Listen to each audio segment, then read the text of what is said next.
बिस्मिल्लाहिर्रहमानिर्रहीम। It's math 327 functional analysis by doctor Talat Nazir. आज के कोर्स में हम बेसिकली डिस्कशन करेंगे लीनियर कॉम्बिनेशंस के ऊपर और linearly dependent and independent vector spaces के अंदर के बारे में। Vector spaces we know that के हाउ दे आर प्लेइंग। हमने अपने फर्स्ट लेक्चर में, अगर आपको याद हो, तो हमने वेक्टर स्पेसेस को शार्पली डिस्कस किया था कि वेक्टर स्पेसेस किस तरह की प्रॉपर्टी सेटिस्फाई करती है और वेक्टर स्पेसेस जो हैं, कौन सी ऐसी स्पेसेस हैं जो वेक्टर स्पेसेस हैं, कौन सी ऐसी नहीं हैं, फाइनाइट डायमेंशनल स्पेस में भी और इनफाइनाइट डायमेंशनल स्पेस में, दोनों में हमने इसको डिस्कस किया था। आज हम फर्दर परस्यू करते हैं इसमें। हमारा जो आज का मोटिव होगा कोर्स आउटलाइन में, वो linear combinations in vector spaces के किस तरह के हम लीनियर कॉम्बिनेशंस वेक्टर स्पेसेस में अटेन करते हैं और how they are useful for the basis, dimensions and the other point of views. Secondly, the linearly dependent and independent vector spaces के कब कोई वेक्टर स्पेस जो है वो आपके पास लीनियरली डिपेंडेंट कहलाती है और इंडिपेंडेंट कहलाती है, ताकि आप फिर इसके ऊपर मजीद जो है इम्प्लीमेंटेशंस कर सकें। Then the finite and infinite dimensional vector spaces को हम देखेंगे कि कौन कौन सी स्पेसेस हमारे पास फाइनाइट डायमेंशनल स्पेसेस हैं और कौन सी इनफाइनाइट डायमेंशनल स्पेसेस हैं और किस तरह के रिजल्ट्स इनमें होल्ड होते हैं। And then at the end we shall discuss some problems related to such particular discussions। उस सिलसिले में हम सबसे पहले आगाज करते हैं आज द वेक्टर स्पेसेस के बारे में। About vector spaces, particularly useful and important metric spaces are obtained if we have a vector spaces। यानी कि अगर हम metric spaces को पढ़ चुके हैं, अब vector spaces पर जो है हम अपनी problems को किस तरह से tackle करते हैं, इसकी क्या importance है कि first of all in our hand कि we know the sufficient knowledge about the metric spaces and then we obtain how conclusions, how the results from such spaces and defined on it a metric by means of a norm। अब हम norm spaces को भी हमने first topic में देखा था, vector spaces और norm spaces को, कि नॉर्म स्पेसेस में n1 से n3 तक सेटिस्फाई करती हैं कंडीशंस के। नॉर्म की क्या क्या प्रॉपर्टीज हैं? The norm of x is equal to the 0 if and only if x equal to the 0 and norm of x is always non-negative। And also the second one is the alpha times norm, alpha time alpha x norm is equal to the mod of alpha into the norm of x। And finally the triangular inequality, the norm of x plus y is less than equal to the norm of x plus norm of y for all x belongs to the space where you have defined certain norm। तो norm आपके पास यहाँ पे क्या है? एक operator है जो एक सेट से set of all non negative real numbers पर मैप होता है। तो यहाँ पर हम देखते हैं कि किस तरह से हम मीट्रिक को जो है ना मैनिपुलेट कर लेते हैं किसी सेट के ऊपर, ताकि हम उसके ऊपर जो है एनालिसिस कर सकें वेक्टर स्पेसेस के ऊपर in terms of some metric structure. The result space is called a norm space. यानी कि आपके पास जो एक नॉर्म स्पेस इंक्लूड होती है, एक वेक्टर स्पेस के ऊपर आप एक नॉर्म डिफाइन करें तो आप उससे एक नई स्पेस इंड्यूस कर लेते हैं जिसे हम नॉर्म स्पेस कह लेते हैं। We have know about it now if it is complete metric space, यानी कि if the every Cauchy sequence in that space converge in the space, कि हर कॉशी सीक्वेंस आप इस स्पेस में लें या आर्बिट्रेरी कॉशी सीक्वेंस लें, वो इसी स्पेस के अंदर ही कन्वर्ज करे, तो वो स्पेस चूंकि कंप्लीट होती है, तो आपकी जो कंप्लीट नॉर्म स्पेस है इज कॉल्ड बनाक स्पेस। कंप्लीट कब होती है? जब हर कॉशी सीक्वेंस इसमें कन्वर्ज करे। और जो कंप्लीट नॉर्म स्पेसेस होती हैं, यानी कि नॉर्म स्पेस जो कंप्लीट स्ट्रक्चर होल्ड करती हैं, उनको हम कहते हैं complete Banach spaces. And the theory of linear operator defined on them are most highly developed part of functional analysis, कि how you can play with the functions mappings that it can transform one space to another space or it can operate from one space to again itself। Operator जिसे हम कहते हैं कि वो self space पर ही map करता है। जो आपका फंक्शन होता है फंक्शनल, वो हर स्पेस को R set of real numbers पर मैप करता है। और फाइनली आपकी जो ट्रांसफॉर्मेशन होती है वो एक स्पेस को दूसरी स्पेस पर ट्रांसफॉर्म करती है। तो इन तमाम का analysis in the terms of linear operator, it's a very rich theory and very rich structure, जिसको हम एनालिसिस करेंगे अपने आइंदा आने वाले दिनों में अपने टॉपिक्स में, नए टॉपिक्स में।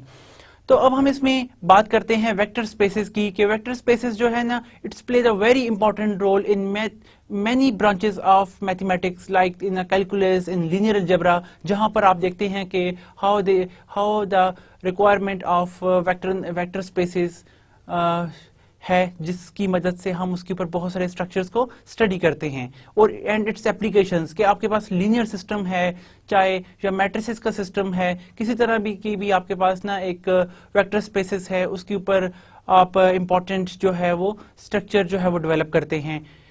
In fact in various particulars, practical and theoretical problems, we have a set whose elements may be vector in three-dimensional space or a sequence of numbers or functions, and these elements can be added and multiplied by constants or numbers in a natural way. Like here we are describing about the structures of vectors के vectors के अंदर किस तरह से आप scalar multiplication करते हैं, किस तरह से एलिमेंट्स को ऐड करते हैं। कोई भी आपके पास सेट होता है, हम उसके ऊपर फिर देखते हैं कि क्या वो वेक्टर स्पेसेस की तमाम कंडीशन सेटिस्फाई करता है। आपको याद होगा कि फर्स्ट लेक्चर हमने 8 जो है वो देखी थी प्रॉपर्टीज की। आपके पास कोई भी स्पेस वेक्टर स्पेस तब कहलाती है कि under addition and under subtraction के अंदर द फॉलोइंग 8 जो है पर्टिकुलर जो उसके पॉइंट्स हैं वो सारे के सारे सेटिस्फाई होने चाहिए। Such concrete situations suggest the concept of vector space and defined below. अभी हम देखेंगे the definition will involve a general field K. The K जिसको हमने लास्ट में भी डिस्कस किया था कि K क्या होती है, K is any field। और वेक्टर स्पेस को डिस्कस करना जो है it's the impossible or irrelevant without any field। जब भी हम कहते हैं वेक्टर स्पेस तो we must have some field कि vector space over some field, maybe it's a real number, it's a complex number, it's r square rn। Okay, field extension में हम देख सकते हैं बहुत सारी फील्ड्स जो हैं हम इसके साथ जो है वो मैनिपुलेट कर सकते हैं। यहाँ पे हम mostly we are focus in functional analysis k will be the r और c, the space of real numbers और the space of complex numbers. The element of k are called scalars. Hence यानी कि आप वो जो तमाम elements जिन scalars को मल्टीप्लाई करते हैं, अल्फा एक्स कहते हैं, कभी हम बीटा भी कहते हैं, उनकी जो भी मल्टीप्लिकेशन होती है हम उनको के से डिनोट करते हैं।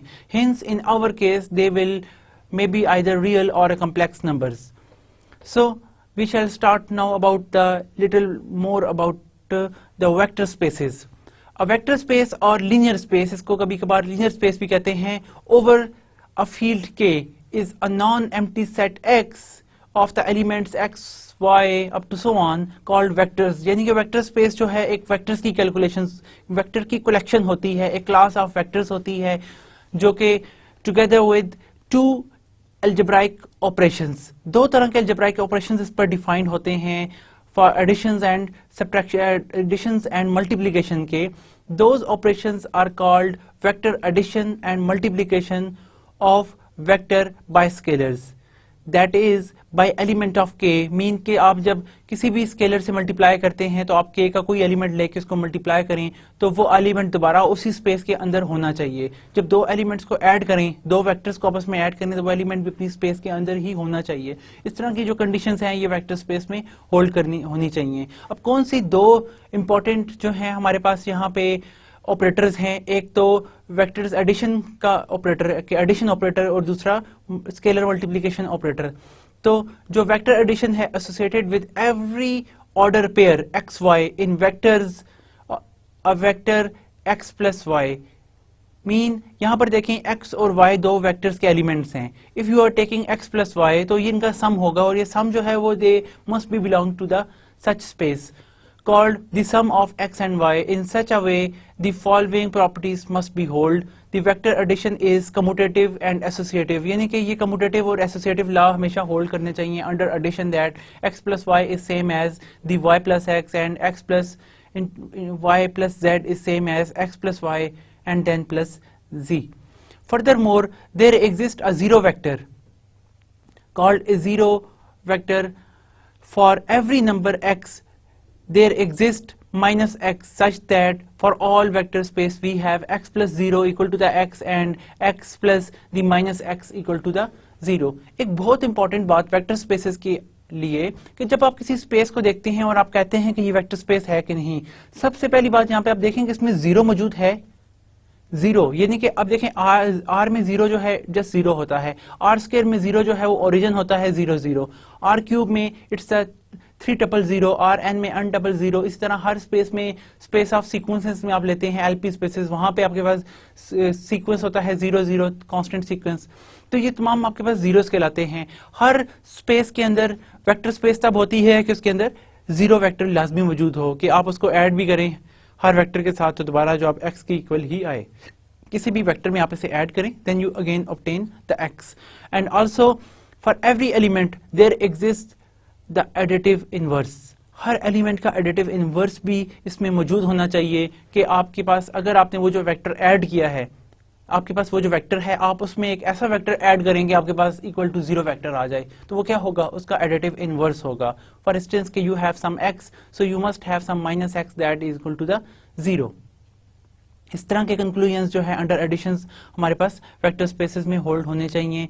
और the scalar multiplication, the b part is कि आपके पास scalar multiplication associated with every vector x and every scalar alpha belong to the scalar field K such that K alpha x called the product of alpha and x in such a way for all vectors x, y and the scalar alpha beta we have alpha times the beta x is equal to the alpha beta times x। Mean इस तरह की जो associativity है ये इसमें hold कर होनी चाहिए under multiplication and the scalar multiplication, इसमें 1 मौजूद होना चाहिए कि 1 into x is always equal to the x and the distributive laws for scalar multiplication that is the alpha times x plus y is same as the alpha x plus alpha y, alpha plus beta x is equal to the alpha x plus beta x। अब हम यहाँ पे देख चुके हैं बहुत सारी examples के कौन सी आपके पास वेक्टर स्पेसेस होती हैं और कौन सी नहीं होती। For instance the very trivial example is the R,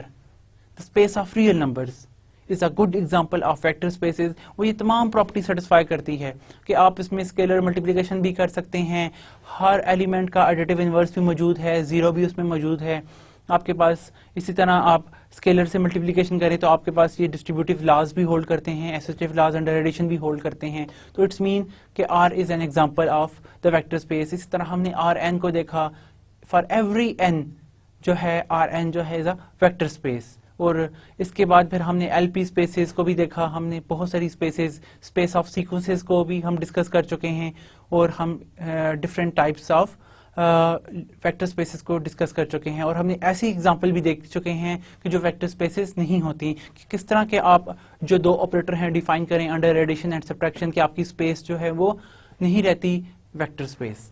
तो अब हम फर्दर जो है ना सब स्पेसेस को अगर देखें, लेकिन उससे पहले एक खास बात कि from the definition we saw that कि आपके पास ये जो दो ऑपरेटर हैं जिन्हें हम ऑपरेटर कहते हैं, ये ऐसे ऑपरेटर हैं x क्रॉस x से x, इट्स अ जो है क्रॉस में आपके पास क्या है, इट्स अ एडिशन ऑपरेटर कि दो एलिमेंट्स को ऐड करता है और जवाब आपके पास स्पेस x में ही मिलता है। यहाँ पर आप गौर करें कि x प्लस x का एलिमेंट x पे मैप हो रहा है, कि आप दो एलिमेंट को सम करते हैं जो आप फिर भी उसी सेट के अंदर ऑब्टेन करें।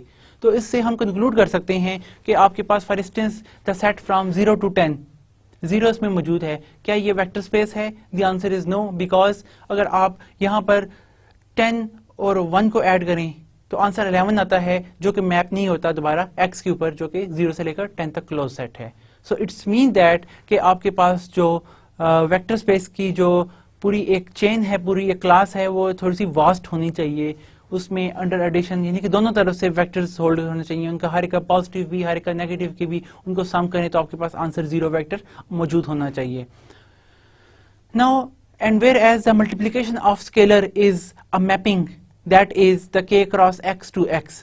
k आपके पास क्या है? स्केलर, यानी कि आप अल्फा टाइम्स x लेते हैं तो जो आप अगेन आपके पास कोई x का एलिमेंट ही आता है। k is a scalar field और कोफिशिएंट फील्ड भी हम इसे कहते हैं of a vector space x, and x is called the real vector space. If x equal to r तो हम कहते हैं ये रियल नंबर्स की स्पेस में we are dealing with, and if हमारा k जो है, जो फील्ड है वो हम C लें तो it's called complex vector space if the field is a complex number. इसके बाद हम सब स्पेस को डिस्कस करें तो subspace of a vector space x, like in a set we say that what about the subset, कि उसके आपके पास एक एलिमेंट्स की कलेक्शन जो कि तमाम की तमाम बिलोंग करे अगेन अ सुपर सेट, किसी सेट को, तो हम कहते हैं वो जो सेट है x y उसका सबसेट है क्योंकि y के तमाम एलिमेंट्स x में भी मौजूद हैं। तो यहाँ पर जब हम सबस्पेस के बारे में बात करते हैं, इसका जो है कॉन्टेक्ट भी like a generalization of a subset and the set and subset type है। फॉर इंस्टेंस के आपके पास a subspace of a vector space x is a non empty subspace y of x such that for all y1 y2 belongs to the y and all scalars alpha beta we have the alpha y1 plus beta y2 belongs to the y। यानी कि linear combination जो कि अभी हम आगे देखने जा रहे हैं कि आपके पास कोई से भी दो एलिमेंट y के ले लें, उनके साथ अगर आप स्केलर मल्टीप्लाई करके उनको ऐड करें तो you will obtain the directly element of y। अगर आपके पास ये प्रॉपर्टी सेटिस्फाई कर जाए किसी भी स्पेस के लिए, सब स्पेस के लिए, तो वो सब स्पेस जो है वो वेक्टर वो सब स्पेस होते हैं। किसी भी सबसेट के लिए किसी स्पेस के, तो वो सबसेट जो है वो सब स्पेस बन जाता है या सब स्पेस कहलाता है। ये प्रॉपर्टीज बेसिकली अगर आप फोकस हों तो आपको इसमें दो बातें नजर आएंगी, यानी कि कौन सी दो ऐसी चीजें हैं इसमें जो होल्ड कर रही हैं। फॉर इंस्टेंस के हेयर मैं आपके लिए यहाँ पे मेंशन कर लेता हूं इसको। नोट दैट कि आपके पास ना हम कहते हैं कि y1 प्लस y2 ये आपके पास दो एलिमेंट्स हैं, ये हमेशा बिलोंग करने चाहिए इस सेट कैपिटल Y को, एक बात। और दूसरी बात ये है कि आपके पास कि alpha times y1 belongs to the y, ये दूसरी बात। और ये क्या है, ये y1 और y2 कौन से, तमाम y1 y2 जो आप ले रहे हैं इस कैपिटल सेट y के लिए, अगर ये कंडीशन होल्ड करती है तो हम कहते हैं कि ये जो सब स्पेस आपके पास है ये उस सुपर वेक्टर स्पेस की सब स्पेस है। तो सब स्पेस अगर ये दो कंडीशन सेटिस्फाई करे, आप गौर करें तो ये alpha y1 plus beta y2 belongs to the y, ये इक्विवेलेंट है इस डेफिनेशन के। वन कैन कंक्लूड दैट कि दीज टूज आर इक्वल। आप इसको वेरीफाई भी करेंगे, it's just little bit assignment और लिटिल बिट थिंग कि आप जिसको कुछ स्टेप में शो कर सकते हैं। तो यहाँ पे मैं दोबारा से मेंशन करता जाऊं आपके आगे कि दी alpha y1 plus beta y2 belongs to the y for all y1 y2 belongs to the y. This one is equivalent with these two conditions, that the y1 plus y2 belongs to the y for all y1 y2 belongs to y, and secondly the alpha times y1 belongs to the y for all y1 जो भी आप element y1 के y1 लेते हैं जो y को belong करते हैं, अगर ये दो कंडीशन सेटिस्फाई करें क्या वो एक तो हम उसको कहते हैं कि वो सब स्पेस है उस वेक्टर स्पेस की। अब अगर हम देखें तो जिस तरह के हर सेट के दो सबसेट तो जरूर होते हैं, एक एम्प्टी सेट और दूसरा सेट इटसेल्फ, तो इसी तरह सब स्पेस में भी आपके पास जो है होल्ड करती हैं कुछ चीजें कि hints y is itself a vector space. यानी कि अब जो सब स्पेस होती है अगर हम उसको अकेले स्टडी करें तो वो जो है एक वेक्टर स्पेस बन जाएगी। The two algebraic operations being those induced from x, कि वही जो आप दो इसमें algebraic operations under additions and the scalar multiplication, कि दो vectors के additions and with scalar multiplication जो operator define हैं उसके तहत ये जो है y again it's a vector space. So a special subspace of x is improper subspace y equal to x। हम इसको improper subspace कहते हैं कि y जो है इक्वल टू x इटसेल्फ, हर स्पेस अपने आप के जो है सबसेट, हर सेट जो है अपना खुद सबसेट होता है, इस तरह हर स्पेस जो है वो अपने आप जो है सब स्पेस भी होती है। So here we can say that कि y is a improper subspace of x and every other subspace of x other than the zero space is called proper. दो तरह की इम्प्रॉपर सबस्पेसेस होती हैं, कौन कौन सी, एक zero space containing the only zero और दूसरी आपके पास सबस्पेस है x इटसेल्फ। तो ये दोनों जो है वो ट्रिवियल या आपके पास इम्प्रॉपर सबस्पेसेस हैं। जीरो भी सबस्पेस है क्योंकि ये आपके पास तमाम इस तरह की कंडीशन सेटिस्फाई करती है कि आप इसमें से दो जीरोस लें, उनका सम करें, वो दोबारा जीरो को ही बिलोंग करेगा। और दूसरा case alpha multiply by zero is belong to the zero, तो जीरो सेट को। तो इसका मतलब ये हुआ कि आपके पास जो जीरो स्पेस है वो भी सबस्पेस है वेक्टर स्पेस की। Another special subspace for any vector space is that y equal to the zero, जो कि अभी हम डिस्कस कर चुके हैं। The next is the linear combination.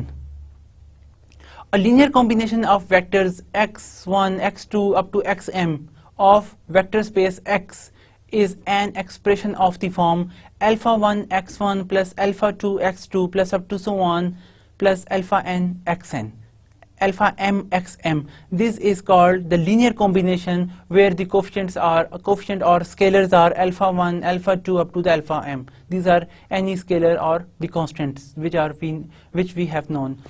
तो आपके पास कोई भी वेक्टर स्पेस के एलिमेंट्स लें, उनको आप स्केलर से मल्टीप्लाई करके ऐड करें तो आपके पास ये एक लीनियर कॉम्बिनेशन बन जाता है. इसकी बहुत ज़्यादा इंपॉर्टेंस है लीनियर कॉम्बिनेशंस की, कि आपके लिए ये किस तरह से यूजफुल है, किसी भी स्पेस में कितनी इंपॉर्टेंस ये रखता है. इसके बारे में अभी हम देखेंगे कि इसके बारे में हम फर्दर डिस्कस करेंगे बेसिस में के केसेस में और डायमेंशंस के केसेस में. For any non empty subset M in X, set X, the set of all linear combinations of vectors of M is called the span of M. Span क्या है? तमाम linear combinations की collection. आप X अब जो है ना alpha 1 to up to alpha M कोई भी लेते जाएं डिफरेंट पूरे R में से, तो आपके पास एक कलेक्शन बनती जाएगी, इस तरह की पूरी क्लास बन जाएगी, और वो पूरी क्लास क्या कहलाती है? Span of A set, span of M, कि वो M को स्पैम कर रही है, यानी कि पूरे M को ड्राइव कर रही है. पूरा का पूरा आप सेट जो है इस तरह से डिफाइन कर सकते हैं. फॉर एग्जांपल कि आपके पास ना आर स्क्वायर में दो एलिमेंट्स होते हैं, उसके दो ही वेक्टर्स आप ले लें, उन दो वेक्टर्स को आप अल्फा 1 और अल्फा 2 जो मर्जी है आप आर के एलिमेंट लें, उनके साथ इन आर दो स्क्वायर के एलिमेंट को लीनियर कॉम्बिनेट करें तो आप आर स्क्वायर का हर एलिमेंट ड्राइव कर सकते हैं, यानी कि गोया ये पूरे के पूरे आर स्क्वायर को स्पैम करता है. इसी तरह आर एम को जो है वो स्पैम करता है. एम आपके पास उसमें एम वेक्टर्स हों और अल्फा एम आपके पास स्केलर्स हों, उनके आप सम से हर आर एम का एलिमेंट डिफाइन कर सकते हैं. इसके बारे में हम थोड़ा सा नेक्स्ट स्टडी करेंगे, ये देखेंगे अभी ही इसके फौरन बाद. Obviously, this is a subspace Y of X, and we say that Y is spanned or generated by M. कि आपके पास वो जो पूरी Y स्पेस है वो इससे जनरेट होती है. जिस तरह मैंने अभी आपसे कहा कि हम R3 को स्पैम कर सकते हैं, RM को स्पैम कर सकते हैं इन्हीं लीनियर कॉम्बिनेशंस की मदद से. Definition: linearly dependent and independent vector spaces. Linear independence and dependence of a given set M of vectors x1, x2 up to xr, where r is greater than or equal to 1 in a vector space X are defined by the means of the equation कि alpha 1 x1 plus alpha 2 x2 plus up to so on plus alpha r xr equal to 0, where alpha 1, alpha 2 up to the alpha r are scalars. कि आप इसको इस form में ले लें तो ये आपके पास एक लीनियर कॉम्बिनेशन, यानी कि हमने लीनियर कॉम्बिनेशन को अज्यूम किया कि that is equal to the 0.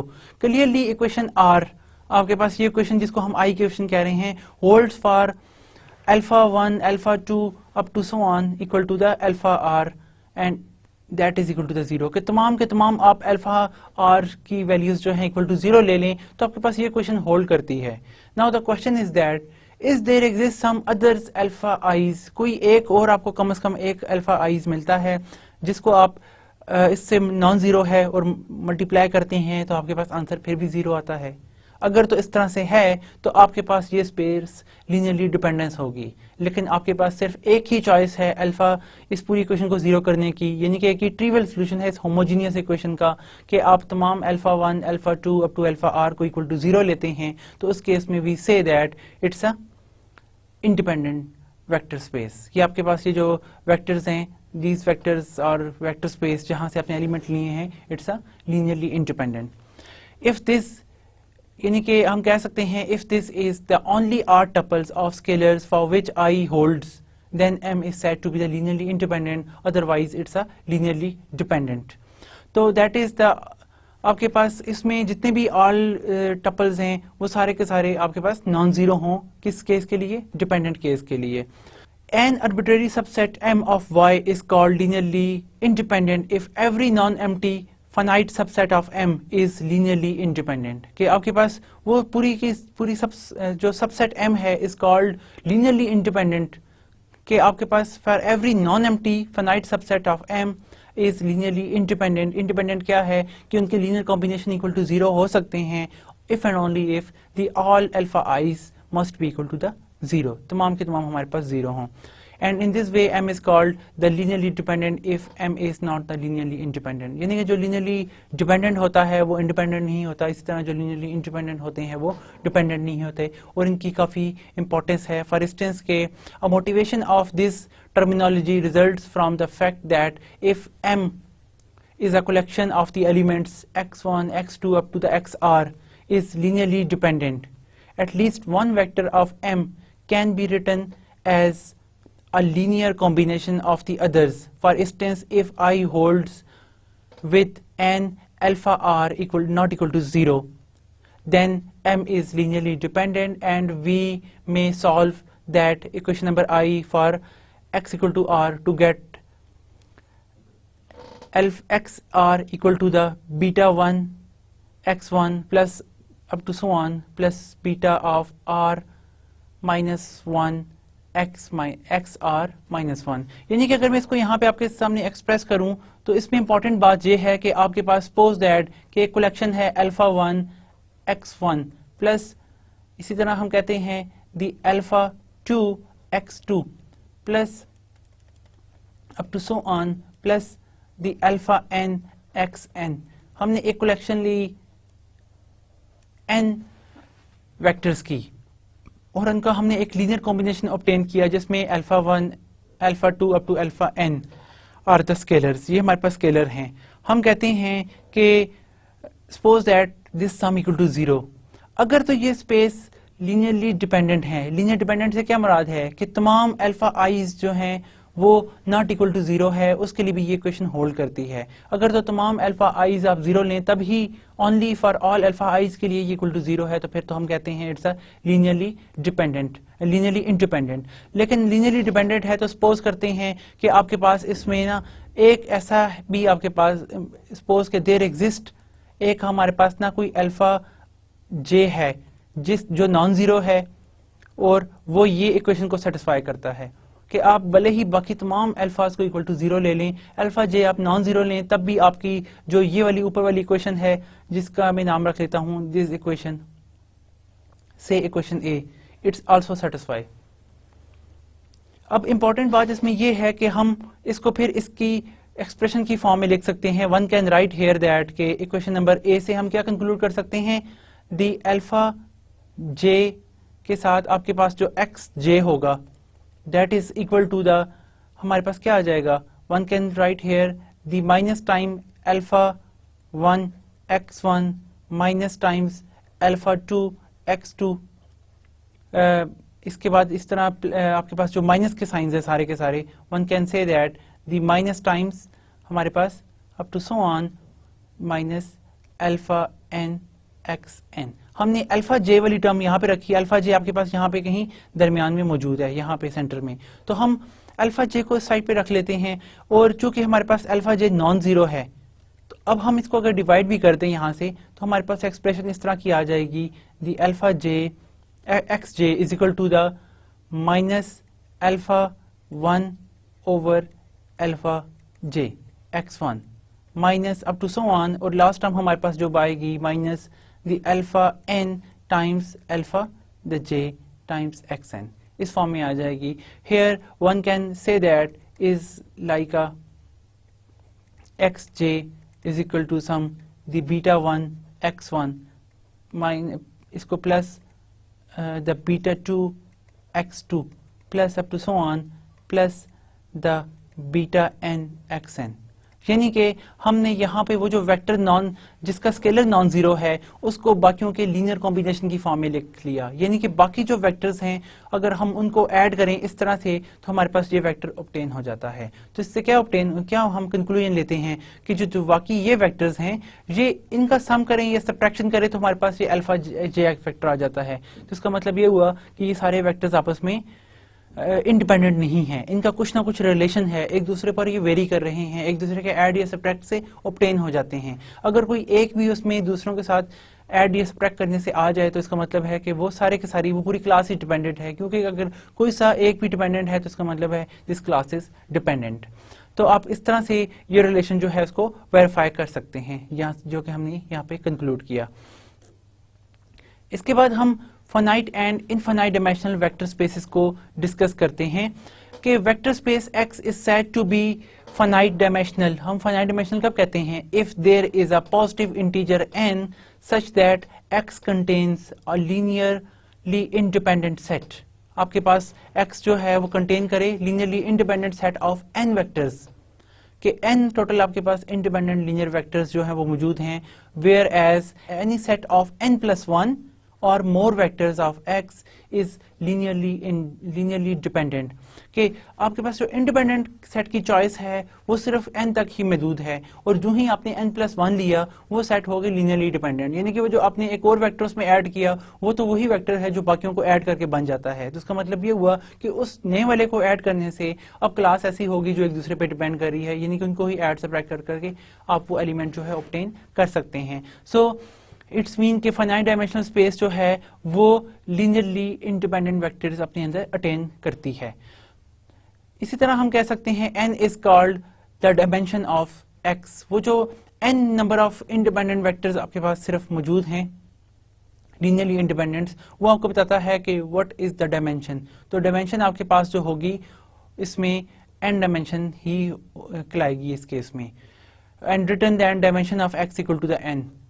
We also say that what about the dimension of zero space? Zero vector space अगर हम ले लें तो चूंकि इसके अंदर कोई एलिमेंट नहीं है, एक ही सिर्फ जीरो सिंगलटन एलिमेंट है, तो इसकी जो डायमेंशन है कि इसमें आपके पास कोई ऐसा वेक्टर है ही नहीं, जीरो वेक्टर है जिसके साथ आप लीनियरली इक्वल टू, यानी कि alpha x equal to zero. तो अगर आपके पास अल्फा ना भी लिया जाए तब भी zero equal to the zero है, तो we say that the dimension of x equal to the zero, कि जो नल स्पेस होती है इसकी डायमेंशन जीरो है। If X is not finite dimensional space, then it is said to be the infinite dimensional space.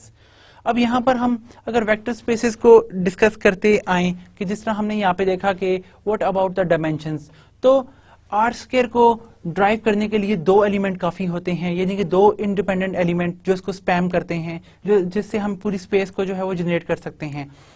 For example कि आप अगर are के लिए देखें कि हमारे पास आर के अंदर कोई भी एलिमेंट है of the form x+y, x ओ वाई, यानी कि आर स्क्वायर का एलिमेंट, तो हम इसको ऑब्टेन कर सकते हैं कोई भी x के साथ। अगर हम ये वेक्टर आर स्क्वायर का मल्टीप्लाई कर दें 0 1 प्लस द y टाइम्स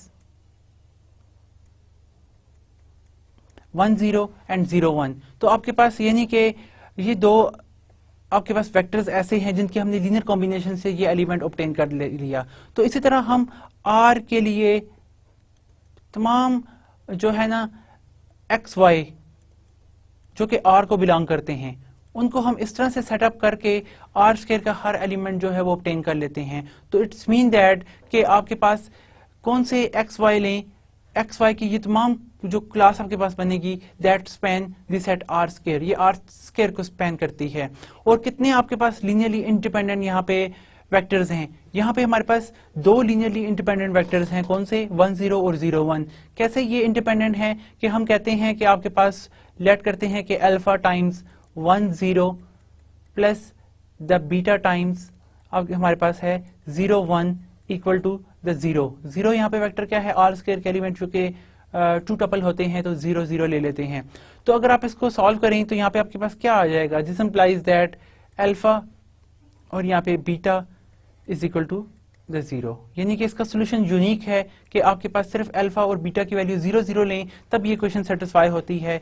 तो इसका मतलब क्या हुआ कि आप यहाँ पे अल्फा और बीटा की कोई और चॉइस रख नहीं सकते जिससे आप इसका 0 0 सोल्यूशन ऑब्टेन करें। तो इट्स गिव्स अस दैट कि ये जो आपके पास दो वेक्टर्स हैं ये लीनियरली इंडिपेंडेंट है।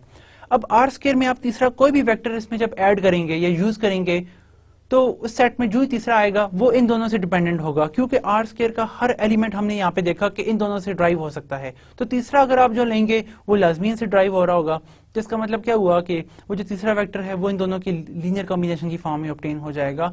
तो उससे कंक्लूजन हमारे पास ये आएगा कि आर स्क्वायर की जो वो अब ये जो हमारे पास स्पेस है जो हमने ड्राइव की इसकी डायमेंशन जो है वो 3 हमारे पास आ गई, लेकिन 3 नहीं है डायमेंशन, तो हमारे पास जो है ना how much the linearly independent vector we have, दो काफी हैं तो दो ही इसकी जो है वो डायमेंशन होगी कि आपके पास कितने लीनियरली इंडिपेंडेंट होते हैं, क्योंकि जो हमने तीसरा ऐड किया तो हमने देखा कि this space is linearly dependent. तो इस तरह हम कह सकते हैं कि आर स्क्वायर की जो डायमेंशन है वो आपके पास 2 है। आर स्केयर की, आर की डायमेंशन 1 है, जीरो स्पेस की डायमेंशन 0 है, आर एन की डायमेंशन n है। What about the dimension of polynomial P n space? आप कोई भी पी एन लेते हैं, यानी कि हमारे पास p n of x, the collection of all polynomials defined on close interval A b. तो आपके पास जितने भी ये पोलिनोमियल्स हैं, फॉर इंस्टेंस के a nought plus a one x plus up to so on plus यहाँ पे आपके पास ए एन एक्स एन, ये हमारे पास पोलिनोमियल है। What is the dimension if someone ask के इसकी डायमेंशन क्या है हमारे पास? The dimension of p n of x is the n plus one. n plus one क्यों? क्योंकि आपके पास देखें x की हायर पावर n है और x की जो लीस्ट पावर है वो 0 है, तो 0 से लेकर n तक वेक्टर्स हैं, they are about n plus one vectors के। इनको आपने कोई भी टर्म बनानी है तो पोलिनोमियल की आपने क्वाड्रेटिक इक्वेशन ड्राइव करनी है, तो उसमें भी आपके पास 3 टर्म्स होती हैं, यानी कि पहली कांस्टेंट के लिए प्लस a1x फिर प्लस a2x स्क्वायर, तो आपके पास x raise power 0, x raise power 1, x raise power 2, तो इसकी डायमेंशन आपके पास जो होती है वो n प्लस वन होती है। उसकी वजह ये है कि they are must have the n plus one linearly independent vectors. इसकी एक रीजन ये भी है कि वाई वी से दैट कि n प्लस वन डायमेंशन है, क्योंकि हमारे पास n plus one linearly independent vectors मौजूद होते हैं एवरी कलेक्शन ऑफ पोलिनोमियल्स में। क्योंकि अगर हम सपोज करते हैं कि आपके पास ये polynomial equation equal to the 0 है, कि अगर हम लें p of n x equal to 0, अगर यही हमारे पास इक्वेशन 0 है तो उसके लिए ये कब 0 हो सकती है? इफ एंड ओनली इफ, तमाम x के लिए तभी 0 हो सकती है, क्योंकि x आपका कोई भी नंबर है, मे बी इट्स 0 और नॉट, तब होगी जब आपके पास a i's equal to the 0 for all i। जितने भी i आपके पास हैं, यानी कि i आपके पास 0 से लेकर n तक हैं, i जितने भी हम ले रहे हैं 0, 1, 2, 3 अप टू n तक, इन तमाम के लिए अगर ये 0 है तब आपके पास pn 0 होगी, और इसके अलावा कोई ऐसी चॉइस नहीं है जो कि हर x के लिए इस पोलिनोमियल को 0 कर दे। तो it's mean that this we must have the i equal to 0 to n, so n plus one linearly independent vectors attain in such space of polynomials. अब if dimension of x is equal to the n, a linearly independent n tuples of vectors of x is called a basis of for x। जो देखें basis क्या करती हैं, basis हमारे पास ना n plus one जो इन linearly independent vectors की class होती है उसको हम बेसिस कह देते हैं, क्योंकि वो पूरी की पूरी स्पेस को जनरेट भी करती हैं। जिस तरह के मैं आपसे मैंने अभी थोड़ी देर पहले डिस्कस किया कि आर स्क्वायर के बारे में, कि अगर हम आर स्क्वायर का कोई भी एलिमेंट लें, आर स्क्वायर का यानी कि एक्स कॉमा वाई कोई भी ले लें, तो हम उसको ड्राइव कर सकते हैं अल्फा वन, यहाँ पर हम लेकर इस एलिमेंट को ड्राइव कर सकते हैं बड़े आराम से, कि अल्फा वन के साथ जो आपका कोएफिशिएंट यहाँ पे वेक्टर मल्टीप्लाई हो रहा है दैट हैव द 0, 1, इसी तरह प्लस द हम यहाँ पे बीटा 1 ले लें बेशक, और साथ आपके पास 1, 0, तो दिस विल गिव्स अस कि आपके पास वो जो x की वैल्यू है, this such x equal to the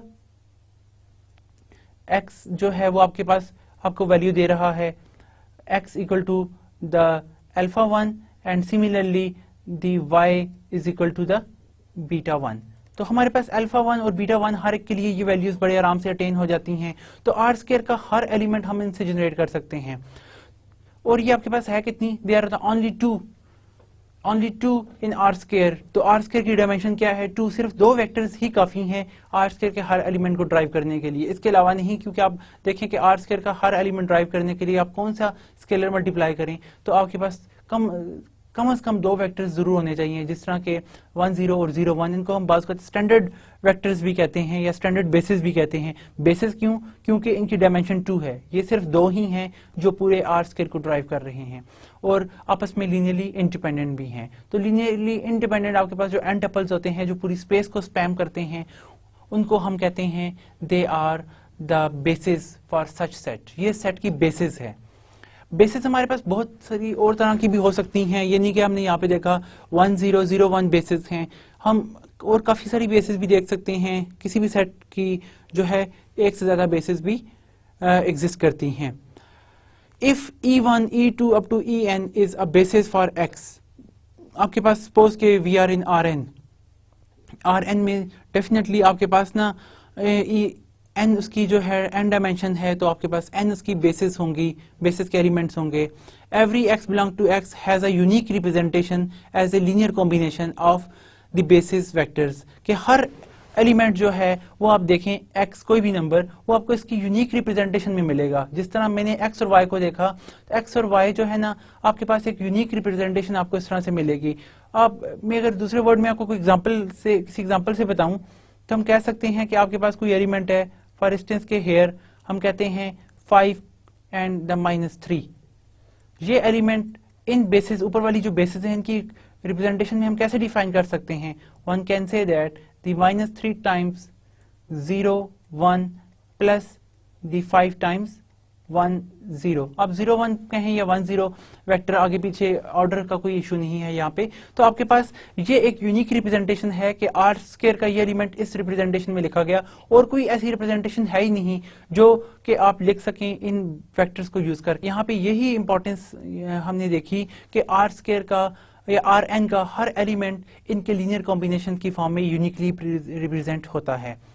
for instance a basis for R n is E1 equal to the 1 0 0 up to the 0. इसी तरह आर E2 जो है उसमें 0 1 0 0 0 up to so on, last में 0, और En जो है 0 0 0 और लास्ट टर्म उसकी आपके पास 1 आ जाती है. They are sometimes called the canonical basis of Rn, और स्टैंडर्ड बेसिस भी इनको कहते हैं, चूंकि ये स्टैंडर्ड 1 0 0 1 हमारे पास स्टैंडर्ड है. R3 की जो स्टैंडर्ड बेसिस हैं वो हैं 1 0 0 0 1 0 और 0 0 1, यानी कि R3 का हर एलिमेंट इनके लीनियर कॉम्बिनेशन की फॉर्म में यूनिकली आइडेंटिफाई हो सकता है. तो आप इस तरह की यूनिक रिप्रेजेंटेशन से आप अपना हर एलिमेंट ऑब्टेन कर सकते हैं, और ये सारे आपस में है भी क्या? They are all are the linearly independent. Why need to check that कि अगर आप कोई भी आपके पास अल्फा लेकर इक्वल टू 0 करते हैं, तो must be the alpha equal to the 0 and beta equal to the 0 for such particular case.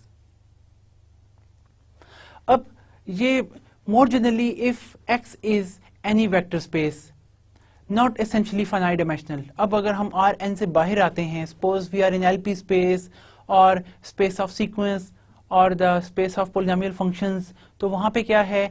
B is linearly independent subset of x which spans x, then B is called a basis or Hamel basis for x. कि आपके पास हर वो set infinite dimensional space में भी यही होना है कि आपके पास वहां पे डायमेंशन हमारे पास चूंकि इनफाइनाइट होती है, तो इट्स इंपॉर्टेंट कि वो उसके जो linearly how much the number of linearly independent vectors are implying the role that कि आप उसका हर एलिमेंट ऑब्टेन कर सकते हैं उन वेक्टर्स की मदद से, यानी कि आप पूरी की पूरी स्पेस उससे स्पैन कर सकते हैं, स्पेस का हर एलिमेंट जो है उनसे कंस्ट्रक्ट कर सकते हैं.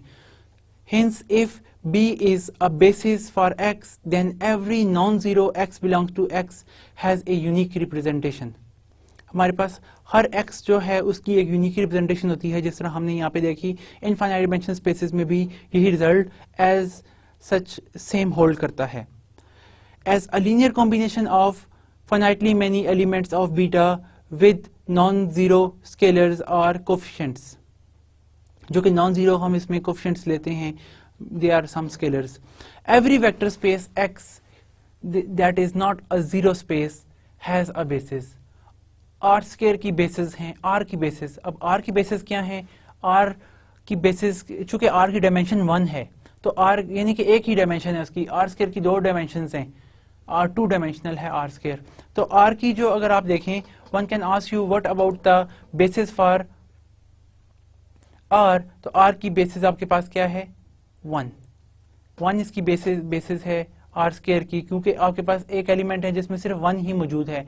अब 1 से हर एलिमेंट हर अल्फा मल्टीप्लाई करके अल्फा ऑब्टेन कर सकते हैं, यानी कि x equal to the 1 times x.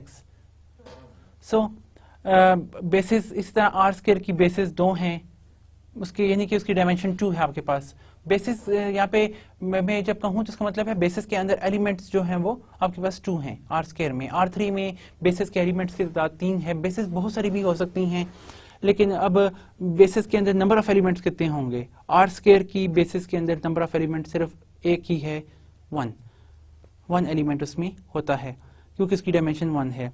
तो हर वेक्टर स्पेस की जो है बेसिस होती हैं, ठीक है। जिस तरह हमने R3 की बेसिस को डिस्कस किया, द स्टैंडर्ड बेसिस आर 1 0 0 0 1 0 और 0 0 1। These are the 3 vectors in R3 which span and as well as they are linearly independent। एक अच्छा रिजल्ट ये भी है कि आप चेक करते हैं कि कोई भी आपके पास सेट है वो बेसिस कब होगा।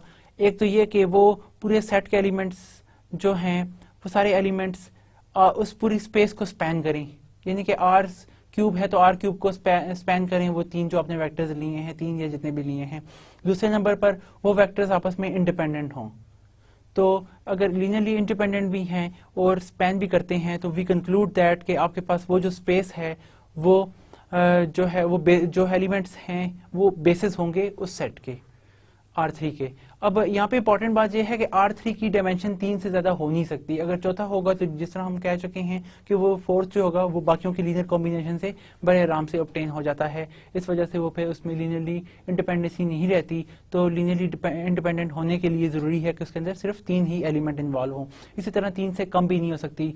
तो हर n डायमेंशनल के लिए, यानी कि Rn को अगर आप देखें तो उनकी डायमेंशन n है, उसमें उसकी बेसिस के एलिमेंट्स ना तो n से कम हो सकते हैं ना n से ज्यादा।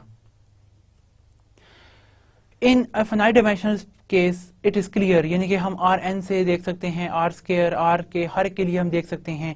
But for arbitrary infinite dimensional vector space an existence proof will be given by the use of Zorn's lemma.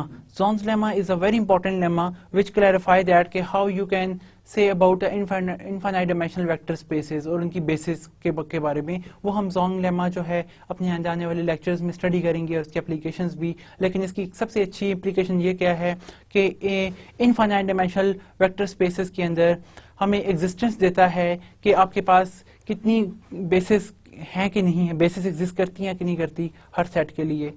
तो वो हम इसमें ज़ोंग लेमा से ये इसके कंक्लूजन्स को ऑब्टेन करेंगे। अब हमारे पास एक यहाँ पे एक अच्छा रिजल्ट है जो डायमेंशंस ऑफ ए सबस्पेस के बारे में है।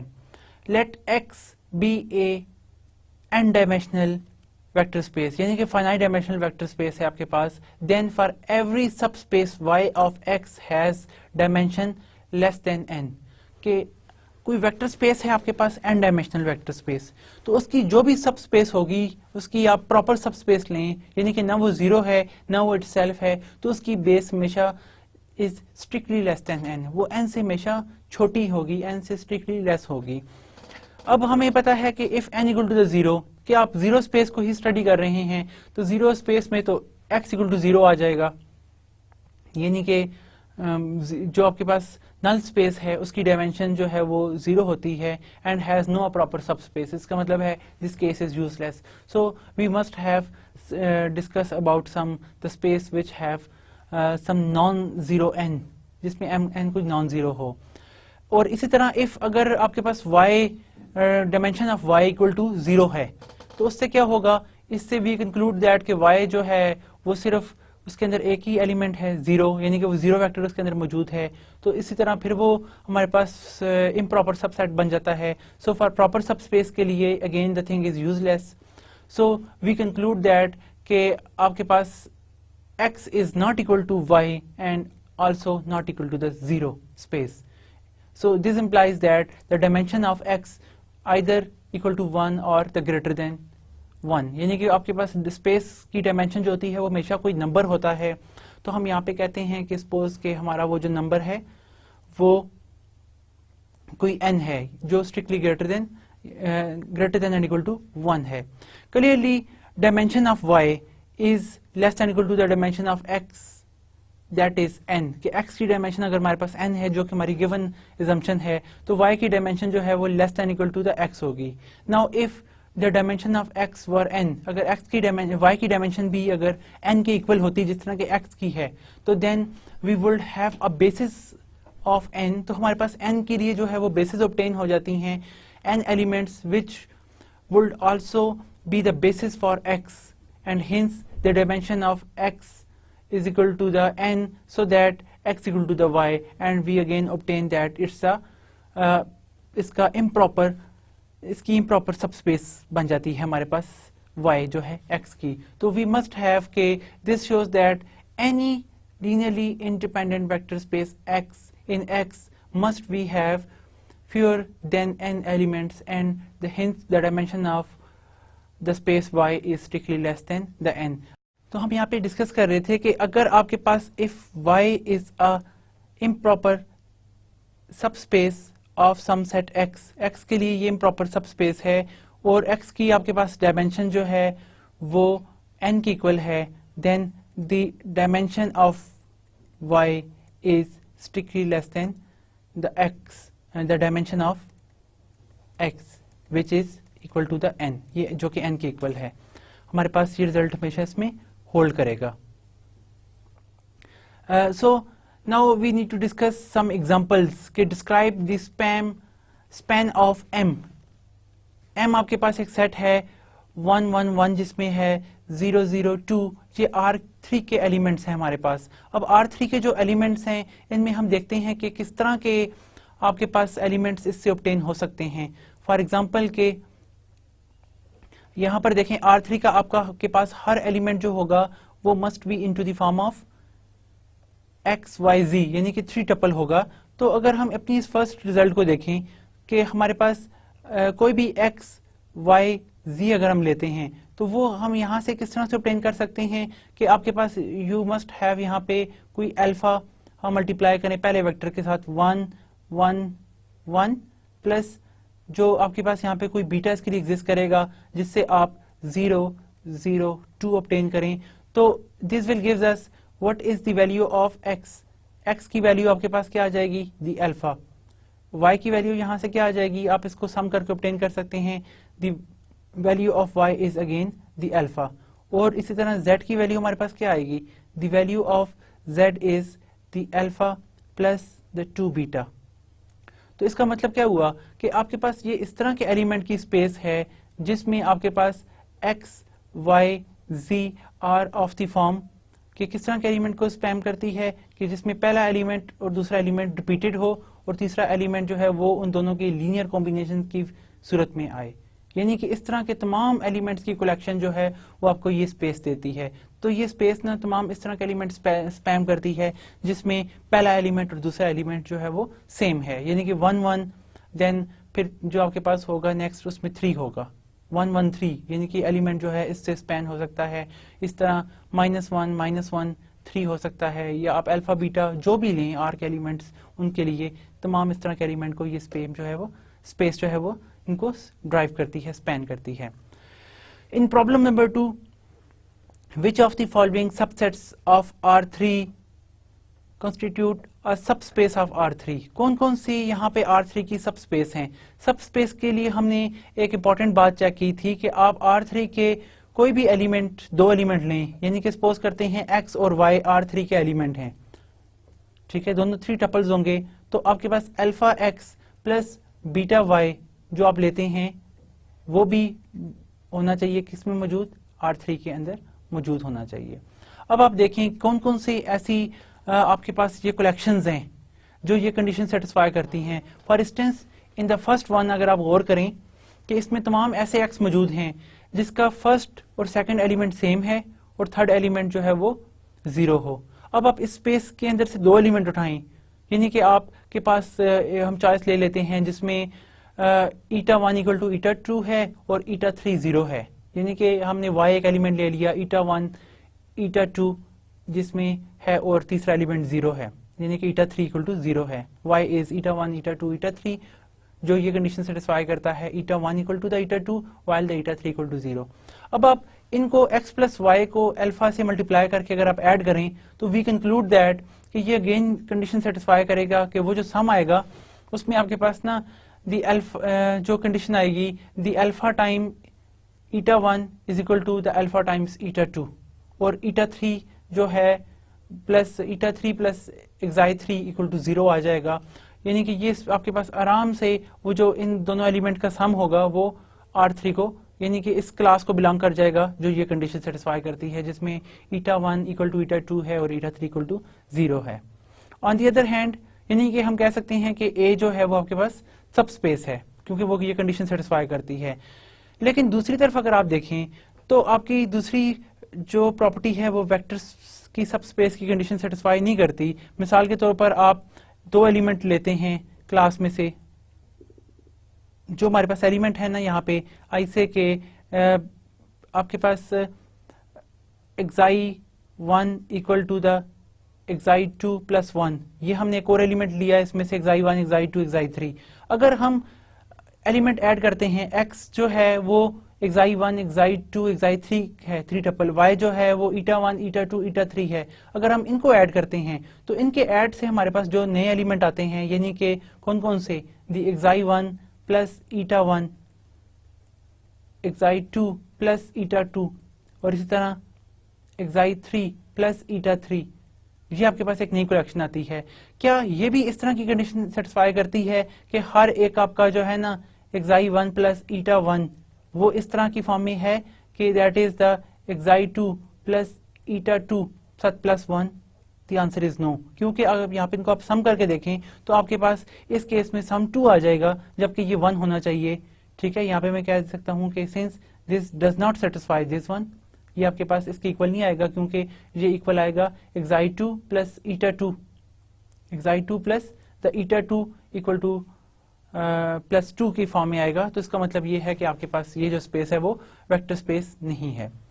In a third problem, x with positive all positive xi1 xi2 xi3। अब हमें पता है कि आप जो भी अल्फा बीटा की कलेक्शन ले लें, उनको अगर आप पॉजिटिव से मल्टीप्लाई करके ऐड करते हैं तो आपके पास एलिमेंट पॉजिटिव ही आते हैं। But is this hold for every alpha beta, कि आप और अल्फा और बीटा अगर आपके पास एक दोनों अगर नेगेटिव ले लें अल्फा और बीटा, उनको सम करें तो वो R3 को बिलोंग करते हैं, यानी कि उस सेट को तो बिलोंग क्या करते हैं, नेगेटिव एलिमेंट्स की कलेक्शन। नेगेटिव एलिमेंट्स की कलेक्शन आपके पास बिलोंग नहीं करती, हर अल्फा के लिए तो नहीं है। ये सिर्फ अगर हम यहाँ हमारे पास जो स्केलर हैं पॉजिटिव होते लाइक अ कोन, तो वो कंडीशन ये सेटिस्फाई करते। ये कोन तो है लेकिन इट्स नॉट अ सब स्पेस, लेकिन कोन में ये होता है कि सिर्फ हम पॉजिटिव एलिमेंट्स की कलेक्शन लेते हैं, तो ये भी आपके पास सब स्पेस नहीं है। इसी तरह चौथे कंडीशन में आपके पास ये कंस्ट्रेंट इक्वल टू द के सेटिस्फाई होना चाहिए, xi1 xi2 xi3। अगर आप दो एलिमेंट डिफरेंट ले लें, यानी कि eta1 eta2 eta3, उनको भी सम करेंगे तो आपके पास यहाँ पे you can attain element the k plus eta कोई कांस्टेंट आ जाएगा जो कि इन टर्म्स को फिलफिल नहीं करेगा कि how you can attain the sum. तो उस वजह से ये भी आपके पास वेक्टर स्पेस की कंडीशन को सेटिस्फाई नहीं करेगा। अब इन प्रॉब्लम नंबर 3 हम देखते हैं कि suppose that we have the vectors x1 x2 up to so on, where each x जो है वो आपके पास एक फंक्शन है जो डिफाइंड है, कंटिन्यूस फंक्शन है defined on the close interval A b, और डिफाइंड इस तरह से है कि each x j t is equal to the t top j t power j, यानी कि पहला एलिमेंट जो है x1 जो है वो t है, x2 जो है वो t square t cube up to so on, show that this collection is linearly independent set in space C close interval A B. ये इंडिपेंडेंट सेट है। अब इंडिपेंडेंट सेट शो करने के लिए हम क्या करते हैं, लीनियरली इंडिपेंडेंट, कि अगर आप इनके साथ कोई भी अल्फा की कलेक्शंस ले लेते हैं तो इस तरह के आपके पास अल्फा 1 t प्लस दूसरा एलिमेंट क्या है alpha 2 t square plus up to so on plus last alpha n t n equal to 0। अगर हम इक्वल टू ये 0 लेते हैं तो आपको पता है कि ये इक्वल टू 0 होगा इफ एंड ओनली इफ तमाम t के स्क्वायर के लिए, हर t के लिए ये तभी हो सकता है जब आपके पास 0 t हो, यहाँ पे प्लस 0 t स्क्वायर हो plus it's a 0 t square plus up to so on plus the 0 time t raise power n, तब आप कहते हैं कि this thing must be equal to the 0। तो इससे क्या होता है, यानी कि आपके पास that is if and only if कि आपके पास alpha 1 equal to the 0, alpha 2 equal to the 0 up to so on, ये तमाम के तमाम आपके पास अल्फा n इक्वल टू 0 हो। तो तमाम अल्फा n इक्वल टू 0 के लिए if and only if hold करेगा ये केस, तो तभी होगा जबकि आप ये कहें कि ये it's a linearly independent, it satisfies the definition के सिर्फ अल्फा जो है ना आप अल्फा आइस की जो चॉइस लेते हैं वो सिर्फ 0 ही है, उसी के लिए ये इक्वेशन सेटिस्फाई करती है, बाकियों के लिए नहीं करती। इन question number 4 show that in an n-dimensional vector space, the representation of any x as a linear combination of given basis vectors e1, e2 up to en is unique. कि आपके पास ये जितनी भी कलेक्शन आप लेते हैं e1, e2 और n के एलिमेंट्स की, ये यूनिक रिप्रेजेंटेशन है.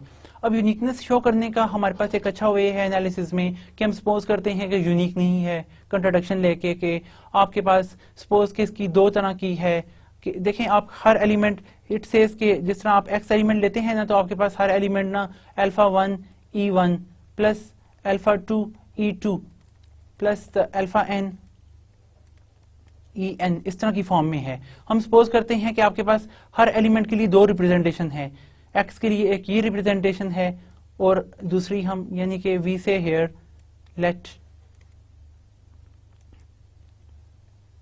कि there are the two representations x equal to this as well as x equal to the, यहाँ पे हमारे पास beta 1 e1 plus the beta 2 e2 plus up to so on plus the beta n en, ये हमारे पास है.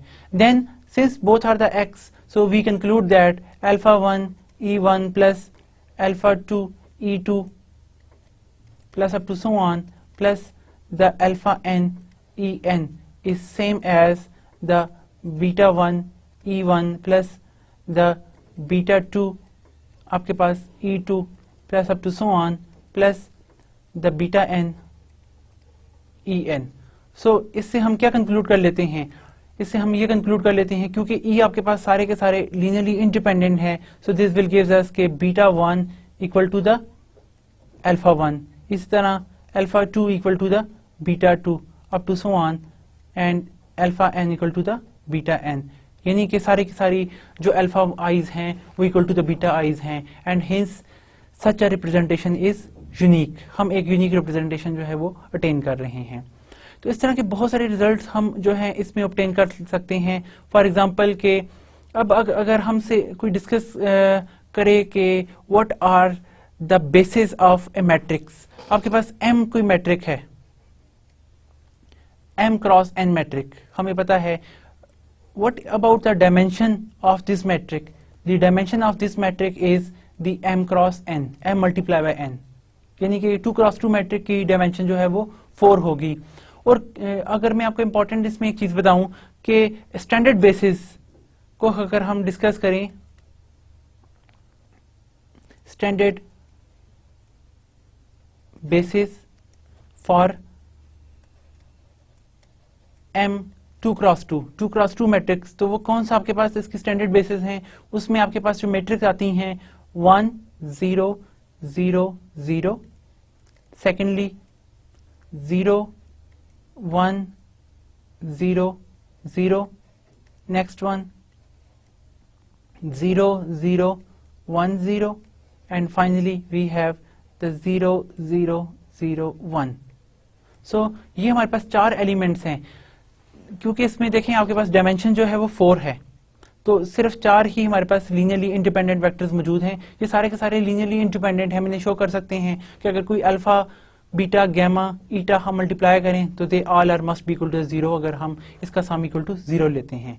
एक बात. और दूसरी बात ये है कि आप कोई भी मैट्रिक्स का एलिमेंट लें वो ये जरूर स्पैन करती हैं. मिसाल के तौर पर अगर आपके पास कोई भी ए बी सी डी है स्केलर, कोई भी मैट्रिक आप ले लेते हैं मैट्रिसेस में 2 क्रॉस 2 मैट्रिक्स, तो आप बड़े आराम से इससे के लीनियर कॉम्बिनेशन से इसको लिख सकते हैं, ये से ऑब्टेन कर सकते हैं कि आप इस वेक्टर के साथ अगर इस कैलकुलेशन को मल्टीप्लाई करें तो आपके पास ये वाला एलिमेंट आ जाएगा. यानी कि ये चारों काफी हैं कि आप हर 2 क्रॉस 2 मैट्रिक्स जो है वो ऑब्टेन कर सकें.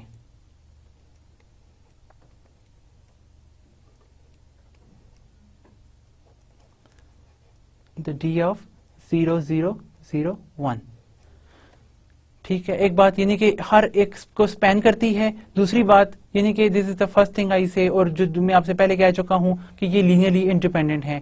यानी कि अगर हम कहते हैं कि हमारे पास 0 0 0 0 है क्या चीज, ये सारी चॉइस, तो ये this is if and only if कि हमारे पास a इक्वल टू द 0 होगा, b equal to the 0, c equal to the 0 and d equal to the 0. This conclude यानी कि अगर ये आपके पास right hand side equal to 0 है, जहां पर वो कभी हो सकती है जब तमाम ai 0 हों। तो इसका ये मतलब है, सिर्फ यही चॉइस है आपके पास इसको 0 शो करने के लिए, तो इसका मतलब है they are the linearly independent. और डायमेंशन हमारे पास यहाँ पे क्या है, 4 है। तो आज हमने जिस तरह देखा बेसिस, डायमेंशंस, लीनियरली इंडिपेंडेंटनेस एंड डिपेंडेंटनेस, और साथ हमने जो है सब स्पेसेस को डिस्कस किया, स्पैन को डिस्कस किया।